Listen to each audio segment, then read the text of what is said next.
Bien, como comentamos en la cápsula anterior, lo primero que tenemos que abordar es el contexto histórico. Tenemos que situar a todos nuestros autores, a nuestros filósofos, en el momento histórico que estuvieron viviendo, en las condiciones que los rodearon y que determinaron en buena medida su pensamiento filosófico. Y también ver cómo, en sentido contrario, sus desarrollos intelectuales afectaron en buena medida el desarrollo de la humanidad en el siglo XVII. El siglo XVII suele describirse como The General Crisis, la crisis general. Ese simple nombre ya nos da una idea de lo convulso que fue ese siglo para la humanidad. Se trató de un gran bullicio social, político, bélico y hasta ecológico. Se reporta, por ejemplo, que fue en ese siglo cuando se obtuvo el mínimo histórico en las temperaturas globales en el tiempo que ha habido registro de ello. Es decir, todo se juntó en ese siglo: epidemias, guerras, revoluciones civiles. Y esto no solo en Europa, incluso en China también se dio un colapso civilizatorio cuando la dinastía Ming perdió el poder. Se trató sin duda de un momento muy crítico para Asia también.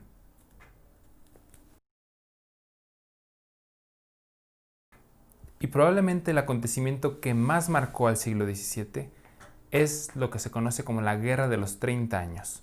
Es una guerra que, como su nombre lo indica, comienza en 1618 y dura 30 largos años hasta que en 1148 tiene fin y va a marcar definitivamente a toda Europa de una manera cultural y política como no ha habido otra guerra igual en la historia de la humanidad. Se suele decir que las guerras mundiales han sido los enfrentamientos bélicos más devastadores de la historia. Y en cierto sentido tienen razón, fuertes como las guerras mundiales.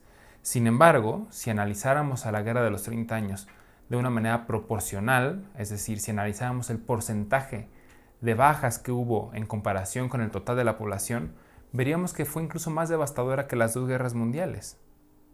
El único desastre demográfico más grande que la Guerra de los 30 años ha sido la peste negra, que terminó con 200 millones de vidas.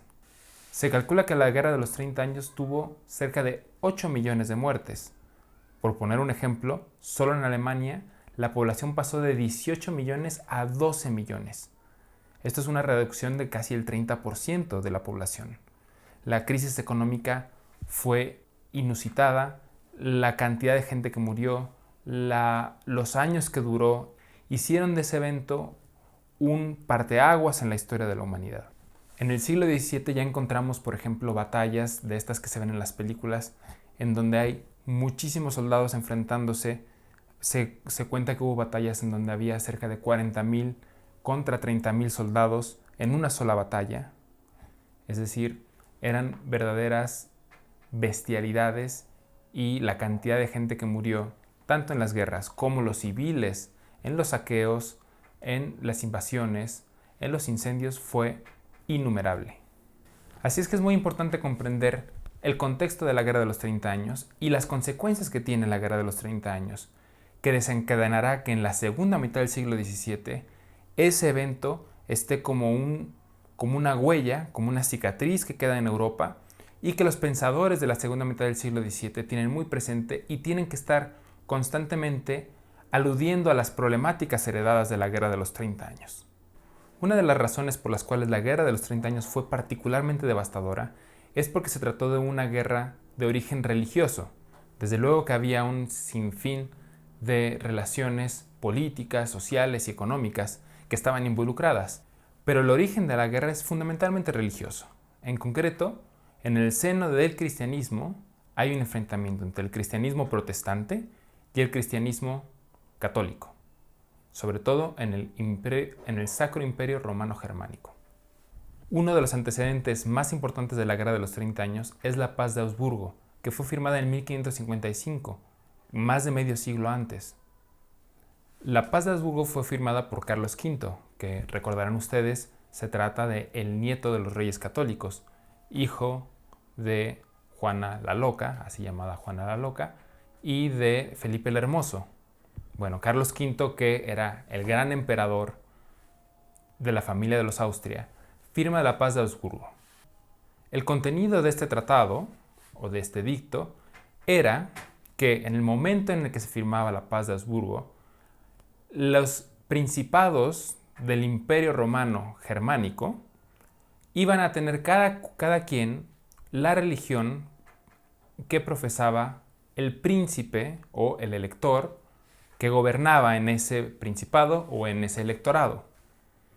Esto quería decir que si un principado tenía un príncipe católico, entonces ese principado era todo el católico. La religión oficial era católica. Esto de alguna manera era un paso más hacia la tolerancia religiosa, porque entonces dentro del Sacro Imperio Romano Germánico teníamos principados protestantes y principados católicos. Es importante mencionar que después de que Carlos V tenía, digamos, la parte alemana del Imperio Romano Germánico y la parte española, y además todas las colonias en África y en América, ese imperio se divide.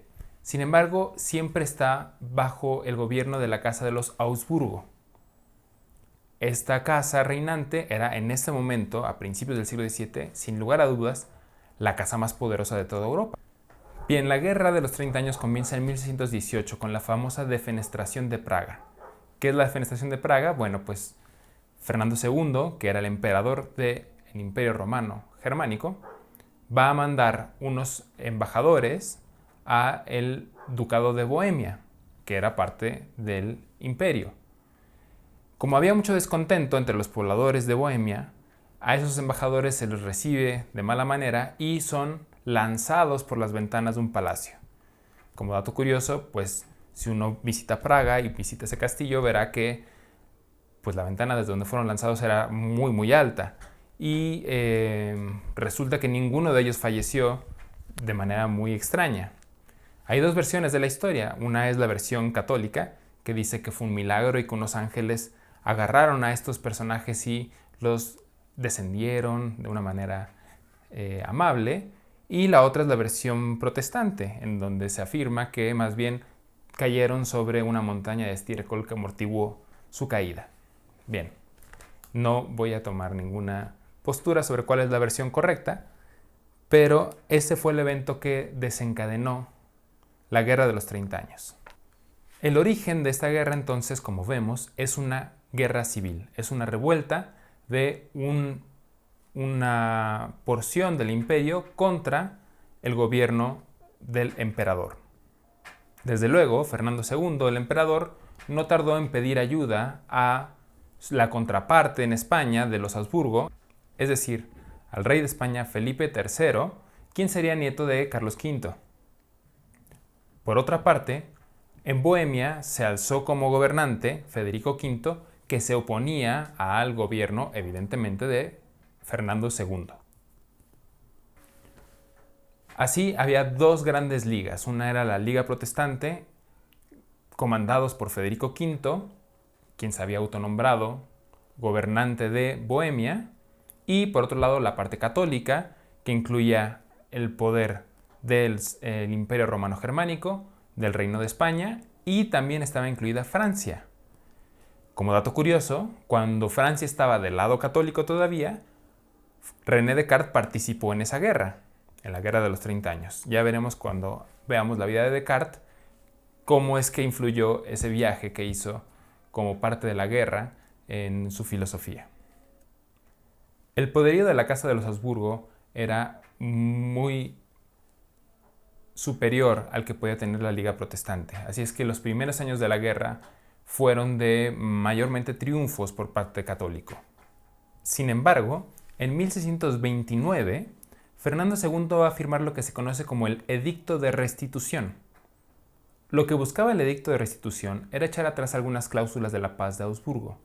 En concreto, quería hacer inválida cualquier transformación o cualquier conversión de algún principado de la religión católica a la religión protestante después de la firma del tratado, es decir, después de 1555. Esto convertiría por decreto muchísimos principados que se consideraban protestantes en católicos. Esto, como digo, era echar por tierra mucha de la paz que se había ganado con el Tratado de Augsburgo. ¿Por qué? Porque básicamente era dar muchos pasos atrás en la tolerancia religiosa. Esto fue percibido inmediatamente como un intento de Fernando II de convertirse en un monarca absoluto, es decir, un intento, un manotazo sobre la mesa por el cual se haría del poder en su territorio, pero imponiendo además su propia religión a todos los habitantes y a todos los principados del imperio. El edicto de restitución va a incendiar completamente Europa. Inmediatamente los principados protestantes van a redoblar esfuerzos en la guerra. No solo eso, sino que Francia, que era un actor que había estado del lado católico, va a pasarse al lado protestante y empezará entonces a pelear en contra del Sacro Imperio Romano Germánico. Tenemos entonces ya a las dos más grandes potencias de Europa confrontadas en territorio alemán.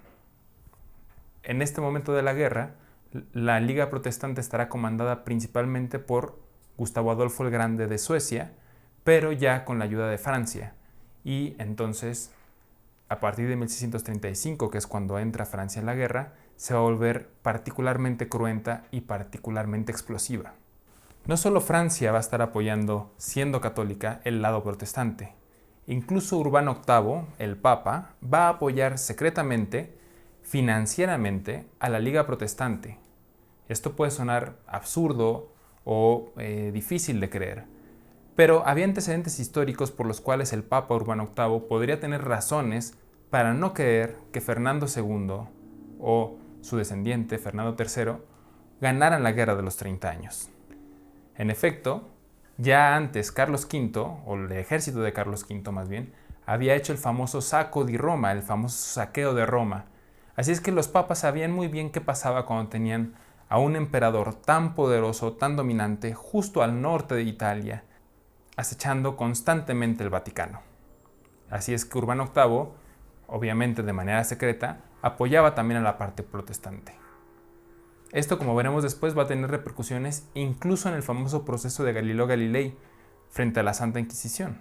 Es decir, todo lo que estaba pasando en Europa estaba de alguna manera empañado por la Guerra de los 30 años. Después de la entrada de Francia, la guerra va a continuar 13 largos años, que van a ser los peores de la guerra, hasta que finalmente en 1648 se firme la Paz de Westfalen, o la Paz de Westfalia. Aunque se dice que la guerra la ganó la Casa de los Habsburgo, es decir, el lado católico, el lado español y alemán, en realidad quedó tan debilitada que ese es el punto en el que se comienza a identificar una decadencia del poderío de los Habsburgo en Europa. Ciertamente en Westfalen firman la paz, ellos quedan como triunfadores, pero ceden que de nuevo cada principado vuelva a las condiciones que tenían cuando la paz de Habsburgo, es decir, cada rey su religión, cada príncipe podía hacer de su principado un territorio protestante o bien un territorio católico.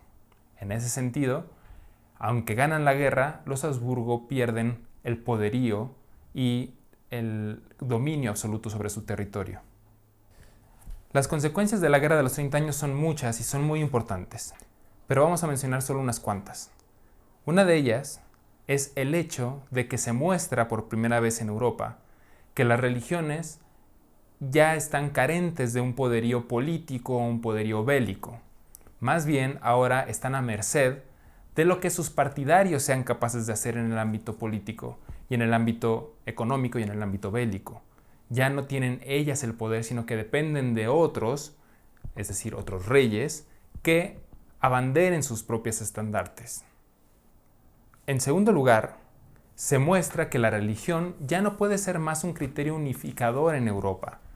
Si bien durante siglos de la Edad Media hubo muchos conflictos al interior de Europa, siempre habría un criterio unificador que era lo que los, distinguía de lo otro, siendo lo otro fundamentalmente el Islam. Ese criterio unificador era la fe católica.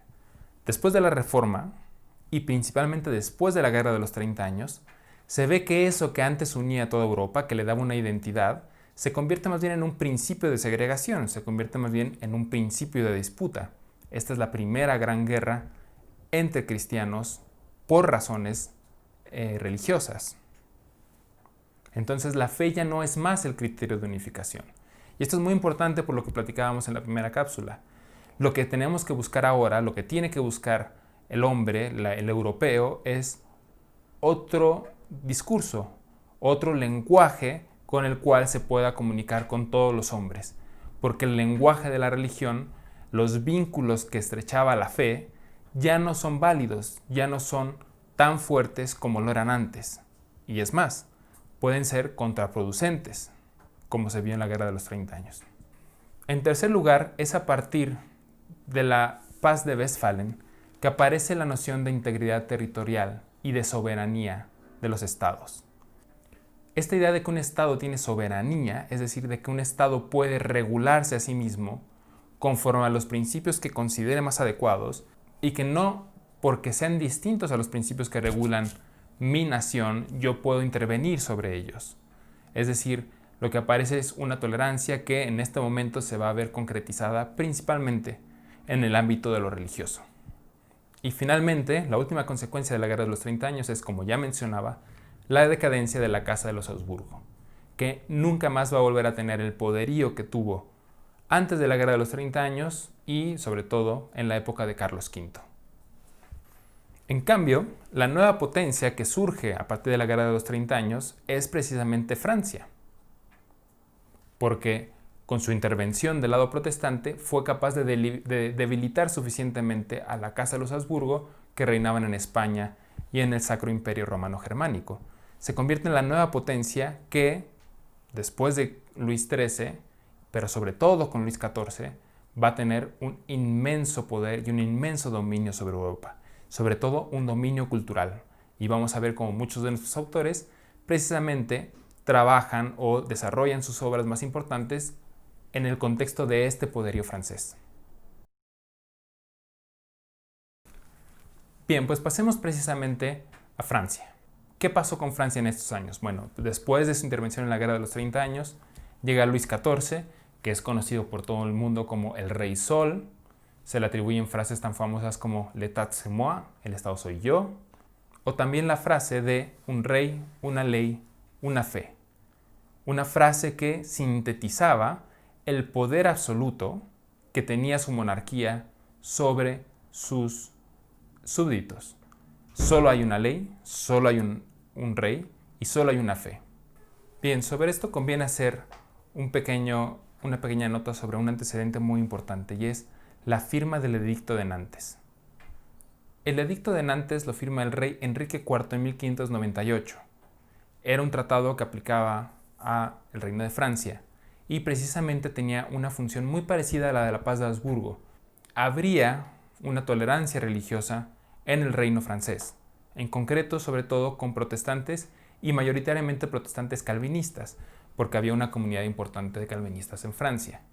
Entonces, tanto con la Paz de Habsburgo en el Imperio Romano Germánico, como con el Edicto de Nantes, en el siglo XVI hay una apertura a la tolerancia religiosa, hay una apertura a la convivencia entre distintas religiones.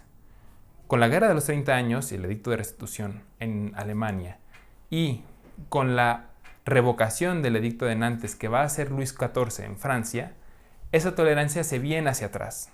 Hay, digamos, una restitución del poder católico tanto en el imperio como en el reino de Francia. Así es que esta frase, una ley, un rey y una fe, es particularmente elocuente. Cuando dicen una fe es que todas las demás religiones, todas las demás fees están prohibidas. Se conoce que Luis XIV era un monarca absoluto, por estas cosas que venimos diciendo, y precisamente el Edicto de Nantes él lo veía como un síntoma de debilidad de su abuelo, Enrique IV, de haber tenido tolerancia a otras formas de entender el cristianismo. Entonces, justamente un símbolo de su poder fue eliminar todo lo que estuviera rozando en la heterodoxia o que fuera abiertamente reformado.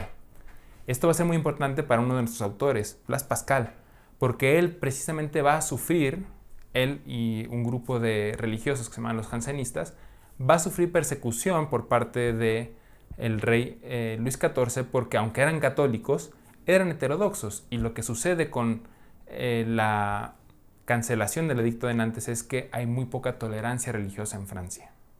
Este inmenso poder de Luis XIV, el Rey Sol, va a durar hasta 1715. Y es precisamente por estas fechas en las que se da una guerra en nuevamente territorio de los Austria, ahora del lado español.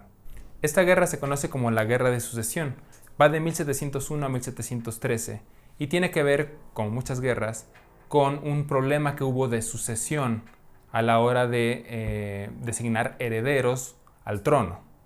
En concreto, había algunos de la familia de los Austria que reclamaban el trono español, pero también lo reclamaba Felipe V, que era de la Casa de Borbón, es decir, la casa de Luis XIV. De hecho, Felipe V era nieto de Luis XIV. Y entonces había dos aspirantes al trono y se desata una guerra. No entraré en más detalles, solo diré que termina con el famoso Tratado de Utrecht. En el Tratado de Utrecht lo que sucede es que Felipe V sube al poder, pero con unas condiciones. Ahora hay que decir que aquí entró ya Inglaterra, de quien no hemos hablado, pero vamos a hablar a continuación, y apoya de manera muy fuerte a la parte de los Austria, a la parte de los Augsburgo, y forman la Liga Antiborbónica, es decir, son los Austria e Inglaterra luchando para que los Borbón no se hagan del poder en España. El resultado de esta guerra es que sube al poder finalmente el francés, el Borbón, pero bajo unas condiciones que consigue Inglaterra en ese Tratado de Utrecht. La condición es que podía subir al poder siempre y cuando nunca unieran bajo una sola corona los reinos de España y de Francia. Es decir, que Francia y España, aunque pertenecieran a la familia de los Borbones, siempre tendrían que estar separadas. Esa era la parte del tratado.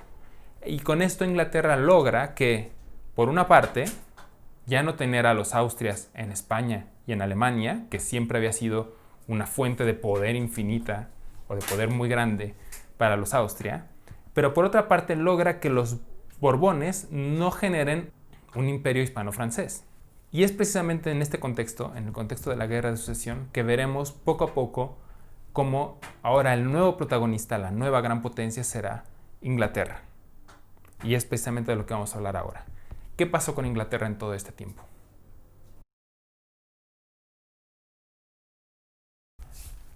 Bueno, como habrán notado, no hablamos de Inglaterra en todo el contexto de la Guerra de los 30 años. Inglaterra no se metió en esa guerra a pesar de que fue una guerra continental. Y sin embargo, había mucho movimiento político dentro de la isla durante estos años. Probablemente han escuchado de Isabel I. Isabel I es una de las hijas de Enrique VIII.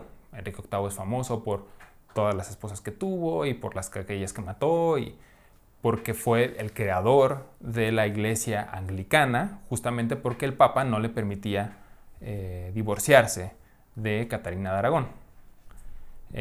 Si no están familiarizados con esto, Catalina de Aragón era una de las hijas de los reyes católicos. Entonces también Catalina era tía de Carlos V. En todo este embrollo y después de haber tenido muchas esposas y después de que María, hija de Catalina de Aragón, llega al poder y trata de instaurar de nuevo la religión católica de una manera muy sangrienta, pues se le conocía precisamente como Bloody Mary, llega Isabel I. Isabel I fue educada protestante y es quien realmente convierte a la iglesia anglicana en una iglesia reformada. Es decir, cuando Enrique VIII abandona Roma, los ritos y la doctrina eran todavía muy semejantes a las católicas, a pesar de que había algunos teólogos intentando mover a la iglesia anglicana hacia las iglesias reformadas. Pero en términos generales todavía era muy cercana al catolicismo, porque Enrique VIII era un defensor del catolicismo antes de tener esta pugna con el Papa. Bien, una vez que se separa, ya no responde a Roma, pero seguía siendo en términos teológicos algo parecido al catolicismo. No va a ser sino hasta Isabel I que la iglesia de Inglaterra se va a hacer propiamente protestante, algo mucho más parecido al luteranismo. Bien, Isabel I es conocida como la Reina Virgen porque nunca se casó y nunca tuvo descendencia. Esto, como ustedes saben, siempre genera problemas a un reino que no haya descendencia de la monarquía. Así es que se decidió traer a un rey escocés para gobernar Inglaterra. Este rey escocés era Jacobo I, que comienza su gobierno en 1603. El hijo de Jacobo I fue Carlos I, quien intentó de alguna manera restaurar la monarquía, porque Jacobo I había tenido un gobierno muy inestable, y Carlos I tiene algunos tintes absolutistas. Hay que decir que Inglaterra tiene una larga tradición de parlamentarismo. Aunque había un rey, había también un parlamento, y el parlamento desde siempre había restado mucho poder a los reyes. Es así que en 1629 Carlos I intenta disolver el parlamento. Bueno, no lo intenta, lo disuelve, y se convierte entonces en un monarca absoluto. Esto va a desembocar en una guerra. En concreto, en 1642 estalla la famosa Guerra Civil, y hasta 1649 que Carlos I cae derrotado y degollado. Es así como Inglaterra se convierte en una república y después en un protectorado. Un protectorado estaba gobernado por un Lord Protector, que en este caso era Oliverio Cromwell. Oliver Cromwell muere y hereda a su hijo Richard Cromwell el poder como Lord Protector. Esto es una cosa muy rara, porque si habían derrocado una monarquía, pues era una incongruencia haberlo hecho para instaurar ahora un poder hereditario como Lord Protector. Pero como sea, pudo heredar el poder sin mayor problema.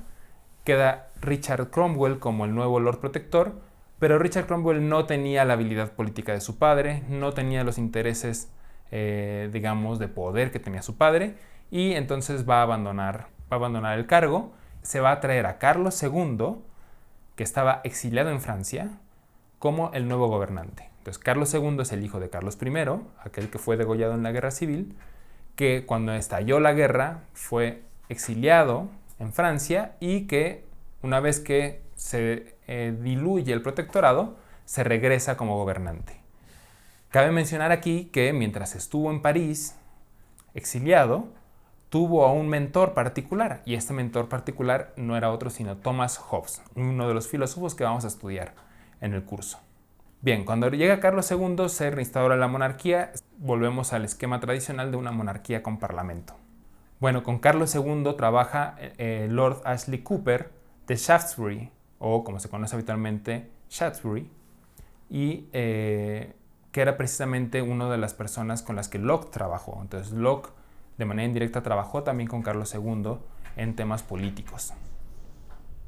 Carlos II muere y hereda el poder Jacobo II, el hermano de Carlos II. Pero Jacobo II se convierte al catolicismo y empieza a permitir que entre población católica a Inglaterra. Empieza a abrir más tolerancia religiosa en Inglaterra. Este no era un tema menor. A los ingleses no les gustaba tener un gobernante católico. Toleraron el catolicismo de Jacobo II e incluso estas políticas de tolerancia hacia puritanos y católicos, pero cuando Jacobo II tuvo descendencia, entonces se soltaron las alarmas, porque se veía que se podía desencadenar una dinastía católica en el trono de Inglaterra. Es así como se empieza a gestar una nueva revolución dentro de Inglaterra. Con tal de no tener un gobierno católico, algunos ingleses, nobles ingleses, buscaron a un gobernante holandés llamado Guillermo de Orange. Guillermo de Orange era no solo príncipe de territorios holandeses, sino que además era el yerno de Jacobo II. Estaba casado con su hija, María. Lo convencen de que desembarque en Inglaterra y derroque a su propio suegro. Por sorprendente que parezca esto, así fue como sucedió. Con el apoyo de la propia hija de Jacobo II, Guillermo de Orange llega y derrota a su suegro Jacobo II. Y entonces Inglaterra, con esta revolución llamada la Revolución Gloriosa, vuelve a tener en el poder a un gobernante protestante, que era lo que buscaban. Dentro de los conspiradores estaba el mismo Ashley Cooper de Shaftesbury y estaba el mismo Locke, quien había sido exiliado en Holanda por andar justamente conspirando contra Jacobo II, y desde allá entonces orquestó, junto con muchos otros, la famosa Revolución Gloriosa. Como dato curioso, cuando María, la esposa de Guillermo de Orange, una vez que su esposo ya ha obtenido el trono y ha destronado a su suegro, viaja en el mismo barco en el que va Locke desde Holanda hasta Inglaterra para convertirse en la reina María. Para variar, Guillermo de Orange y María no tienen descendencia, lo cual siempre es un problema. Heredan el trono a Ana, la hermana de María, quien a su vez muere sin descendencia. Entonces, cuando se veía que Ana ya tenía una cierta edad y que era difícil que tuviera descendencia, otra vez la aristocracia inglesa se empieza a preocupar porque las descendientes de Jacobo II podían aspirar al trono, y eso querría decir que volverían los católicos al poder, y eso es lo último que querría un inglés. Es en este contexto que se firma el Acta de Establecimiento. El Acta de Establecimiento es un documento por el cual se asegura que si la reina Ana muere sin descendencia, entonces se pedirá a alguna familia emparentada en Europa que sea protestante para que obtenga el trono de Inglaterra. Justamente el Acta de Establecimiento señalaba a una familia del electorado de Hannover como la siguiente en la descendencia de la familia de los Estuardo, que era la familia que venía desde Jacobo I hasta la reina Ana. Esta persona, que estaba señalada como el siguiente heredero, era Jorge I de Inglaterra, que era el jefe de Gottfried Wilhelm Leibniz, otro de los autores que vamos a revisar en el curso. Fue precisamente Leibniz el que se encargó de hacer la diplomacia necesaria para que a su jefe lo eligieran como el siguiente en la línea de sucesión para el trono inglés, a pesar de ser un alemán, a pesar de no ser anglicano, sino de ser luterano. Así es como finalmente la Casa de Hannover se va a convertir en la casa reinante de Inglaterra. Y es a partir de este momento en el que empezamos a ver un poderío mucho más fuerte, mucho más determinado de Inglaterra frente a toda Europa. Y en buena medida, toda la ilustración del siglo XVIII va a estar inspirada en los grandes autores que en los primeros años del siglo XVIII van a trabajar en Inglaterra. Estamos hablando de Newton, estamos hablando de Locke, estamos hablando de Hume. Bien, entonces como pueden ver, el siglo XVII, ni siquiera hemos entrado a la parte histórica del siglo XVIII. El siglo XVII es muy convulso. Es un siglo lleno de revoluciones, de guerras civiles, de guerras entre estados, conformación de estados nuevos, destrucción de otros, de casas reinantes, de estados e imperio. En fin, hay una revolución cultural también, hay religiones confrontadas. Y bueno, ni qué decir además de pandemias que asolaron, por ejemplo, Inglaterra en 1666 o Italia en 1633, desastres naturales, el terremoto de Lisboa, problemas impresionantes de incendios en las grandes ciudades como Londres. En fin, Europa está viviendo un cambio. Está viviendo un cambio de época en el siglo XVII. Está dejando atrás una serie de convicciones y de creencias que le daban a toda Europa unidad para convertirse en un animal completamente diferente. Así es que yo no sé si ustedes encuentran semejanzas con lo que estamos viviendo ahora, porque efectivamente se está viviendo un cambio de época, se están viviendo cambios de paradigmas, hay una pandemia global, hay guerras inflamadas por conflictos religiosos, hay un cambio absoluto de paradigma, hay un cambio de época.